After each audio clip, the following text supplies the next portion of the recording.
చాలామంది అనుకుంటారు, నా జీవితంలో ఏదో శాపం ఉంది, అందుకనే ఈ పాపం, ఈ తప్పులు, ఈ గతం ఇవన్నీ నన్ను భయపెడుతున్నాయని అని అనుకుంటారు.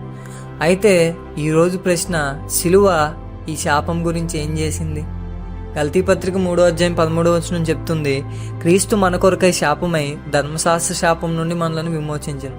అంటే మనపై రావాల్సిన శాపాన్ని యేసు తన మీద తీసుకున్నాడు. సిలువపై ఆయన శిక్షను భరించాడు, మనము ఆశీర్వాదాన్ని పొందేందుకు. పాపం శాపాన్ని తెస్తుంది, విడిపోయే స్థితిని తీసుకొని వస్తుంది, ఆత్మీయ మరణం కలిగిస్తుంది. కానీ సిలువలో గొప్ప మార్పు జరిగింది. శాపం ఆయన మీద పడింది, ఆశీర్వాదం మన మీద పడింది. అందుకే గలతీపత్రిక 3:14 చెప్తుంది, అబ్రహాం ఆశీర్వాదం ఇప్పుడు క్రీస్తులో మనకు వచ్చింది. నువ్వు ఇంకా ఇలా అనుకుంటూ బాధపడుతున్నావా, నా జీవితం శాపంతో నిండిందని? సిలువను గుర్తుపెట్టుకో, క్రీస్తులో నీవు శాపం కింద కాదు, ఆశీర్వాద కింద ఉన్నావు. ఇవాళ సత్యం ఇదే, సిలువలో శాపం ముగిసింది, ఆశీర్వాదం ప్రారంభమైంది.